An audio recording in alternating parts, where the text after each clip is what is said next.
ओम शांति। आज हम सुनेंगे 20/5/2025 की प्रातः मुरली क्लास। मुरली का सार है, मीठे बच्चे बाबा आया है तुम बच्चों को अविनाशी कमाई कराने। अभी तुम ज्ञान रत्नों की जितनी कमाई करना चाहो कर सकते हो। प्रश्न है, आसुरी संस्कारों को बदलकर देवी संस्कार बनाने के लिए कौन सा पुरुषार्थ, विशेष पुरुषार्थ चाहिए? उत्तर है, संस्कारों को बदलने के लिए जितना हो सके देही अभिमानी रहने का अभ्यास करो। देह अभिमान में आने से आसुरी संस्कार बनते हैं। बाबा आसुरी संस्कारों को देवी संस्कार बनाने के लिए आए हैं। पुरुषार्थ करो, पहले मैं देही आत्मा हूँ, पीछे यह शरीर है, ये पुरुषार्थ करो। गीत है, तूने रात गवाई सो के दिन गवाया खा के। ओम शांति। यह गीत तो बच्चों ने बहुत बार सुने हैं। रूहानी बच्चों प्रति रूहानी बाप सावधानी देते रहते हैं कि यह समय खोने का नहीं है। इस समय बहुत भारी कमाई करने का है। कमाई कराने के लिए ही तो बाप आया हुआ है। कमाई भी अथाह है, जिसको जितनी कमाई करनी है उतनी कर सकते हैं। यह है अविनाशी ज्ञान रत्नों से झोली भरने की कमाई। यह है भविष्य के लिए, वह है भक्ति और यह है ज्ञान। मनुष्य यह नहीं जानते कि भक्ति कब शुरू होती है, जब रावण राज्य शुरू होता है। फिर ज्ञान तब शुरू होता है जब शिव बाबा आकर राम राज्य स्थापन करते हैं। ज्ञान है ही नई दुनिया के लिए, भक्ति है पुरानी दुनिया के लिए। अब शिव बाबा आते, पहले तो अपने को आत्मा समझना है। तुम बच्चों की बुद्धि में है कि हम पहले आत्मा है, पीछे शरीर है, परंतु ड्रामा प्लान अनुसार मनुष्य सब रॉन्ग हो गए, इसीलिए उल्टा समझ लिया है कि पहले हम देह है फिर देही है। बाबा कहते यह तो विनाशी है देह, इसको तुम लेते और छोड़ते हो। संस्कार आत्मा में रहते हैं। देह अभिमान में आने से संस्कार आसुरी बन जाते हैं। फिर आसुरी संस्कारों को देवी बनाने के लिए शिव बाबा को आना पड़ता है। यह सारी रचना उस एक रचता बाप की ही है। उनको सब फादर कहते हैं, जैसे लौकिक बाप को भी फादर ही कहा जाता है। बाबा और मम्मा यह दोनों अक्सर बहुत मीठे हैं। रचता तो बाप को ही कहेंगे। पहले माँ को एडप्ट करते हैं, फिर रचना रचते हैं। बेहद का बाप भी कहते हैं कि मैं आकर, शिव बाबा कहते हैं मैं आकर इस ब्रह्मा बाबा में प्रवेश करता हूँ। इनका नाम बाला है, कहते भी है भागीरथ। मनुष्य का ही चित्र दिखाते, कोई बैल आदि नहीं है। भागीरथ मनुष्य का तन है। बाप ही आकर बच्चों को अपना परिचय देते हैं। तुम हमेशा कहो कि हम बाप दादा के पास जाते हैं। सिर्फ बाप कहेंगे तो वह निराकार हो जाता। निराकार बाप के पास तो तब जा सकते जब शरीर छोड़े, ऐसे तो कोई भी जा नहीं सकते। यह नॉलेज बाप ही देते हैं। यह नॉलेज है भी शिव बाबा के पास। अविनाशी ज्ञान रत्नों का खजाना है। बाप है ज्ञान रत्नों का सागर। पानी की बात ही नहीं, ज्ञान रत्नों का भंडार है, उसमें नॉलेज है। नॉलेज पानी को नहीं कहा जाता। जैसे मनुष्य को बैरिस्टरी, डॉक्टरी आदि का नॉलेज है, यह भी नॉलेज है। इस नॉलेज के लिए भी ऋषि मुनि आदि सब कहते थे कि हम रचता और रचना के आदि मध्य अंत को नहीं जानते हैं। वह तो एक रचता ही जाने। झाड़ का बीज रूप भी वही है। सृष्टि के आदि मध्य अंत का नॉलेज उसमें है। वह जब आए तब तो सुनाए। अभी तुमको नॉलेज मिली है तो तुम इस नॉलेज से क्या बनते हो? देवता बन जाते हो। नॉलेज पाकर फिर प्रारब्ध पाते हो। वहाँ फिर इस नॉलेज की दरकार सतयुग में नहीं रहेगी। ऐसे नहीं कि देवताओं में यह ज्ञान नहीं है तो अज्ञानी है, ऐसा भी नहीं है। वह तो इस नॉलेज से पद प्राप्त कर लेते हैं। बाप तो पुकारते ही है। बाप को पुकारते ही किस लिए? शिव बाबा को बुलाते किस लिए? कि बाबा आओ हम पतित आत्माओं को पावन बनाओ। हम पतित से कैसे पावन बने, उसके लिए रास्ता अथवा नॉलेज बताओ, क्योंकि जानते नहीं। अभी तुम जानते हो कि हम आत्माएं शांति धाम से आई है, वहाँ आत्माएं शांत में रहती है। वहाँ आत्माएं शांति धाम में, परम धाम में शांति में रहती है। यहाँ आए हैं पाठ बचाने। यह पुरानी दुनिया है, तो जरूर नई दुनिया थी। वह कब थी, कौन राज्य करते थे, कोई नहीं जानते। तुमने अभी बाप द्वारा जाना है। बाप है ही ज्ञान का सागर, सदगति दाता। उनको ही पुकारते हैं कि बाबा आकर हमारे दुख दो, हमारे दुख हरो, सुख शांति दो। आत्मा जानती है, परंतु तमो प्रदान हो गई है। इसीलिए फिर से बाप आकर परिचय दे रहे हैं। मनुष्य न आत्मा को जानते न परमात्मा को जानते हैं। आत्मा को ज्ञानी नहीं जो परमात्मा अभिमानी बने। आगे तुम भी नहीं जानते थे, अभी ज्ञान मिला है तो समझते बरोबर सूरत तो मनुष्य की है और सीरत बंदर की थी। अभी बाप ने नॉलेज दी है तो हम भी नॉलेजफुल बन गए। रचता और रचना का ज्ञान मिला है। तुम जानते हो हमको भगवान पढ़ाते हैं, तो कितना नशा रहना चाहिए। बाबा है ज्ञान का सागर, उसमें बेहद का ज्ञान है। तुम किसके पास भी जाओ, सृष्टि के आदि मध्य अंत का ज्ञान तो क्या, परंतु आत्मा क्या चीज है वह भी नहीं जानते हैं। बाप को याद भी करते हैं, दुख हरता सुख करता, फिर भी ईश्वर सर्वव्यापी कहते थे। बाबा कहते ड्रामा अनुसार उन्हों भी कोई दोष नहीं। माया बिल्कुल ही तुच्छ बुद्धि बना देती है कीड़ों को, फिर गंध में ही सुख भासता है। बाबा आते गंध से निकालने।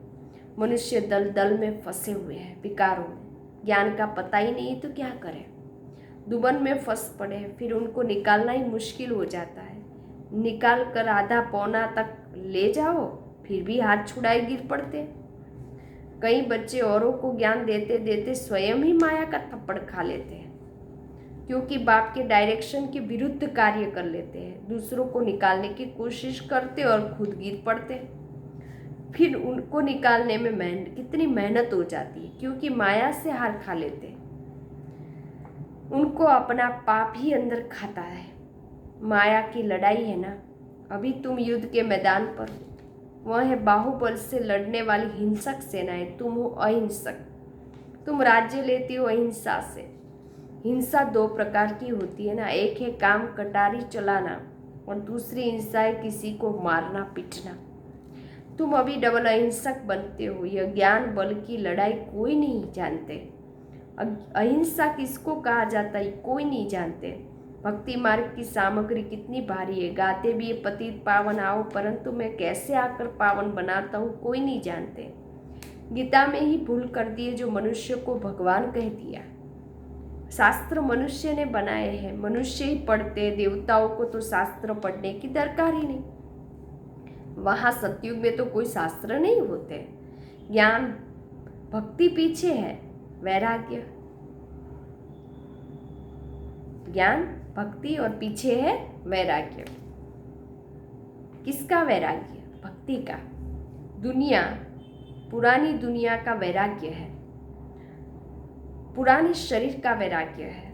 बाप कहते हैं आंखों से जो कुछ देखते हो वह नहीं रहेगा। इस सारी छीछी पुरानी दुनिया को बाबा कहते आग लगनी है, इनसे वैराग्य है। बाकी नई दुनिया का तुम दिव्य दृष्टि से साक्षात्कार करते हो। तुम पढ़ते ही हो नई दुनिया के लिए। यह पढ़ाई कोई इस जन्म के लिए नहीं है, और जो भी पढ़ाई है वह होती है उसी समय उसी जन्म के लिए। अब तो है संगम युग, इसीलिए तुम जो पढ़ते हो उसकी प्रारब्ध तुमको नई दुनिया में मिलती है। बेहद के बाप से कितनी बड़ी प्रारब्ध तुमको मिलती है। बेहद बाप से बेहद सुख की प्राप्ति जो होती है, तो बच्चों को पूरा पुरुषार्थ कर श्रीमत पर चलना चाहिए। बाप है श्रेष्ठ ते श्रेष्ठ, उनसे तुम श्रेष्ठ बनते हो। वह तो सदैव है ही श्रेष्ठ, तुमको श्रेष्ठ बनाते हैं। 84 जन्म लेते लेते फिर तुम भ्रष्ट बन जाते हो। बाप कहते हैं मैं तो जन्म मरण में नहीं आता हूँ, मैं अभी भाग्यशाली रथ में ही प्रवेश करता हूँ जिसको तुमने पहचाना है। तुम्हारा अभी छोटा झाड़ है, झाड़ को तूफान भी लगते हैं ना, पत्ते जड़ते रहते हैं, ढेर फूल निकलते हैं, फिर तूफान लगने से गिर पड़ते हैं। कोई कोई अच्छी रीति फल लग जाते हैं, फिर भी माया के तूफान से गिर पड़ते हैं। माया का तूफान बहुत तेज है, उस तरफ है बाहुबल, इस तरफ है योग बल अर्थात याद का बल। तुम याद अक्सर पक्का कर लो। वो लोग योग योग अक्सर कहते रहते, तुम्हारी ये याद, चलते फिरते बाप को याद करते हो, इसको योग नहीं कहेंगे। योग अक्सर सन्यासियों का नामी ग्रामी है। अनेक प्रकार की योग सिखाते, बाप कितना सहज बतलाते, उठते बैठते चलते फिरते शिव बाबा को याद करो। तुम आधा कल्प के आशिक हो और बाबा माशूक है। मुझे याद करते आए हो, अब मैं आया हूँ। आत्मा को कोई भी नहीं जानते, इसीलिए शिव बाबा आकर रियलाइज करवाते हैं। यह भी समझने की बड़ी महीन बात है, आत्मा अति सूक्ष्म और अविनाशी है। न आत्मा विनाश होने वाली, न उनका पाठ विनाश हो सकता है। यह बातें मोटी बुद्धि वाले मुश्किल समझ सकते हैं, शास्त्रों में भी यह बातें नहीं है। तुम बच्चों को बाप को याद करने की बहुत मेहनत करनी पड़ती है। ज्ञान तो बहुत सहज है, बाकी विनाश काले प्रीत बुद्धि और विपरीत बुद्धि यह याद के लिए ही कहा जाता है। याद अच्छी है तो प्रीत बुद्धि कहा जाता है। प्रीत भी अव्यभिचारी चाहिए, प्रीत भी अव्यभिचारी चाहिए। अपने से पूछना है हम बाबा को कितना याद करते हैं। यह भी समझते बाबा से प्रीत रखते रखते जब कर्मातीत अवस्था होगी तब यह शरीर छूटेगा और लड़ाई लगेगी। जितना बाप से प्रीत होगी तो तमो प्रदान से सतो प्रदान बन जाएंगे।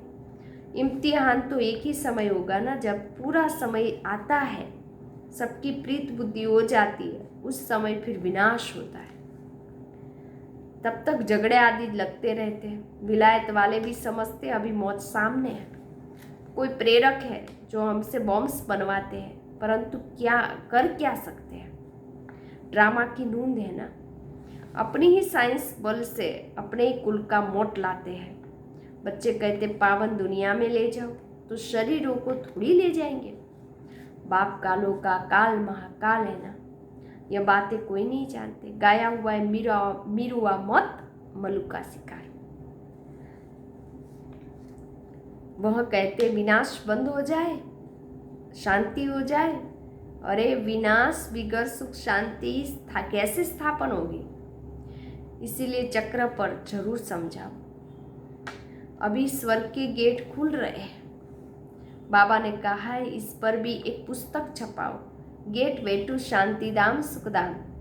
इसका अर्थ भी नहीं समझेंगे, है बहुत सहज, परंतु कोटों में कोई मुश्किल समझते हैं। तुमको प्रदर्शनी आदि में कभी दिल शिकस्त नहीं होना चाहिए। प्रजा तो बनती है ना, मंजिल बड़ी है, मेहनत लगती है। मेहनत है याद की, इसमें बहुत फैल होते हैं। याद भी अव्यभिचारी चाहिए। माया घड़ी घड़ी भुला देती है। मेहनत बिगड़ थोड़ी कोई विश्व के मालिक बन सकते हैं। पूरा पुरुषार्थ करना चाहिए। हम सुखधाम के मालिक थे, अनेक बार चक्र लगाया है, अब बाबा को याद करना है। माया बहुत विघन डालती है। बाबा के पास सर्विस के भी समाचार आते हैं। आज विद्वत मंडली को समझाया, आज यह किया, आज वह किया। ड्रामा अनुसार माताओं का नाम बाला होना है। तुम बच्चों को यह ख्याल रखना है, माताओं को आगे रखना है। यह है चैतन्य दिल वाला मंदिर, दिलवाड़ा नहीं, चैतन्य दिल वाला मंदिर। तुम चैतन्य में बन जाएंगे, फिर तुम राज्य करते रहेंगे। भक्ति मार्ग के मंदिर आदि रहेंगे ही नहीं। अच्छा, मीठे मीठे सिकिलदे बच्चों प्रति माता पिता बाप दादा का याद प्यार और गुड मॉर्निंग।